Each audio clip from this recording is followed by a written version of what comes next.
¿Practicas deporte y no sabes cómo darte cuenta si te estás sobreentrenando? Quédate en este video para averiguarlo.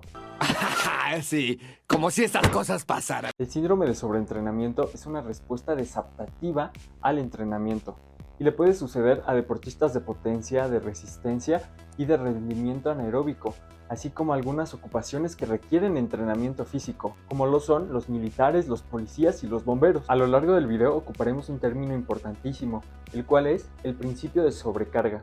Este principio nos dice que el objetivo del entrenamiento es afectar la homeostasis del cuerpo. Es bonito, ¿verdad? Perfectamente equilibrado, como todo debe estar. Esto va a causar una fatiga neuromuscular, pero nosotros con un adecuado descanso y una adecuada nutrición vamos a recuperarnos. Una vez que la homeostasis o el equilibrio se haya recuperado en nuestro cuerpo, este ya no va a estar al mismo nivel en el que empezamos, va a estar a un nivel mayor, a un nivel más capaz de hacerle frente al ejercicio que nos provocó la fatiga inicial. Por ejemplo, si una persona un día corre 5 kilómetros, esa persona va a terminar muy agotada, pero con una adecuada recuperación va a poder hacerle frente a esos 5 kilómetros otra vez, pero ahora le va a costar menos trabajo, ya que su homeostasis ya no está en el mismo nivel en el que empezó, sino que ahora ha aumentado y es capaz de hacerle frente a actividades con mayor volumen e intensidad de entrenamiento. A eso se le llama estrategia. De este escenario nace el término sobrecarga progresiva, el cual se refiere a que tenemos que aumentar el volumen y la intensidad del entrenamiento para poder ver mejorías a largo plazo, ya que si no aumentamos la intensidad y el volumen del entrenamiento, es decir, si no ponemos una sobrecarga al entrenamiento, no vamos a poder afectar el nuevo equilibrio que hemos alcanzado. Y por lo tanto no va a haber mejoras en el rendimiento deportivo. Antes de continuar con el video, te pido que me ayudes con un like y suscribiéndote. No te cuesta nada y de verdad que a mí me ayudas muchísimo. Me tientas, hagámoslo. Ahora bien, vamos a ver las etapas y o procesos a los que se tiene que enfrentar el deportista antes de llegar al síndrome de sobreentrenamiento.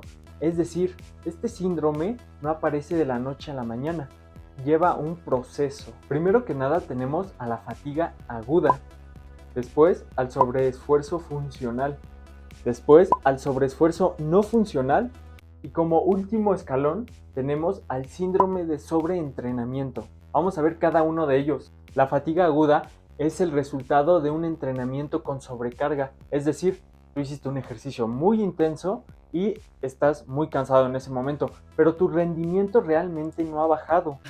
Ya no quiero seguir caminando. ¿Podemos parar? Después de la fatiga aguda está el sobreesfuerzo funcional, el cual es una disminución a corto plazo, es decir, de menos de 2 semanas del rendimiento atlético del deportista. Por lo tanto, se va a ver acompañado de un aumento de fatiga y una disminución del rendimiento, y suele aparecer después de un periodo de sobrecarga. ¿Por qué digo periodo de sobrecarga? Recordemos que en un entrenamiento tenemos que hacer una periodización, es decir, separar el entrenamiento por periodos. Va a haber un periodo que va a ser de mucha intensidad, después va a haber un periodo de menos intensidad y va a ser intercalado. Esto porque nosotros no podemos hacer un entrenamiento de demasiada intensidad a un largo plazo. ¿Por qué? Porque nosotros tenemos que pasar por un periodo de recuperación. Entonces, es muy probable que después de un periodo de pura sobrecarga, el deportista termine padeciendo un sobreesfuerzo funcional. No puedo argumentar nada ante esa lógica. El tercero que habíamos mencionado es el sobreesfuerzo no funcional. Este se refiere a un periodo más prolongado de la disminución del rendimiento deportivo. Es decir, va a ser de entre 2 semanas a 2 meses y va a estar acompañado de fatiga y disminución del rendimiento, al igual que en el sobreesfuerzo funcional. Pero la diferencia es que va a estar acompañado de síntomas psicológicos. ¡Por un demonio, lo que faltaba! Como irritabilidad o falta de motivación, así como falta de cooperación con el equipo. Y como cuarto tenemos al síndrome de sobreentrenamiento, que se refiere a una disminución del rendimiento deportivo superior a 2 meses y va a estar acompañada de la habilidad emocional, fatiga prematura el deportista se va a lesionar con mayor facilidad y, muy importante, el deportista va a tener infecciones más recurrentes, sobre todo infecciones de vías respiratorias. Eso es parte de crecer, Timmy. La recuperación de este síndrome puede llegar a ser de meses. De hecho, si un deportista ya ha padecido síndrome de sobreentrenamiento, es más probable que vuelva a padecerlo. Un estudio de nadadores universitarios demostró que el 91% de los nadadores que presentó síndrome de sobreentrenamiento su primer año, al siguiente año volvió a padecerlo. ¿Coincidencia? ¡No lo creo! Otro dato importante a mencionar es que el síndrome de sobreentrenamiento es más frecuente en deportistas de élite mujeres y deportistas de élite de deportes individuales. ¿Y qué es lo que pasa fisiológicamente en nuestro organismo para que la consecuencia sea el síndrome de sobreentrenamiento? Ah, caray. Eso sí me interesa. Pues bueno, hay muchas explicaciones y todavía no se llega a una verdad absoluta. Sin embargo, podemos mencionar algunas de las teorías más rescatables. Una de estas teorías es la del agotamiento de glucógeno. Esto se refiere a que como nosotros hemos hecho un ejercicio muy elevado, con mucha intensidad y con mucho volumen, nuestras reservas de glucógeno en nuestros músculos, es decir, nuestra energía almacenada en nuestros músculos, se ha agotado y por lo tanto nuestro organismo se ve obligado a encontrar nuevas fuentes de energía. Una de estas fuentes de energía son los aminoácidos de cadena ramificada, que son la leucina, isoleucina y valina.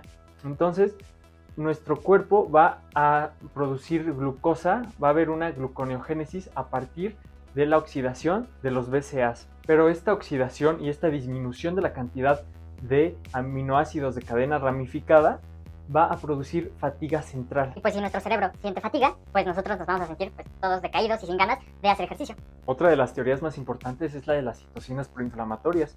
Nosotros bien sabemos que cuando hacemos ejercicio tenemos un desgaste, un daño de nuestros tejidos y por lo tanto va a haber citocinas proinflamatorias. Pues esta teoría dice que las citocinas proinflamatorias van a provocar en nuestro sistema nervioso central una señal de fatiga. Esta información vale millones. También se ha asociado el síndrome de sobreentrenamiento a la falta de sueño, pero realmente no se sabe si la falta de sueño es una causa o una consecuencia del síndrome de sobreentrenamiento. Ahora hablemos del cuadro clínico. Se va a poner interesante. El rendimiento del deportista ha disminuido y también el deportista refiere que tiene que esforzarse más para un entrenamiento o una competición. Se esfuerza más de lo que se esforzaba antes. Respecto al estado de ánimo, el deportista sufre una falta de motivación, un estado de ánimo deprimido, falta de concentración, falta de cooperación con el equipo, entre otras. También va a haber una fatiga y somnolencia diurnas, así como dolor y rigidez muscular, mayor frecuencia de infecciones respiratorias, lesiones y una pérdida de peso, así como un aumento de la presión arterial y un aumento de la frecuencia cardíaca.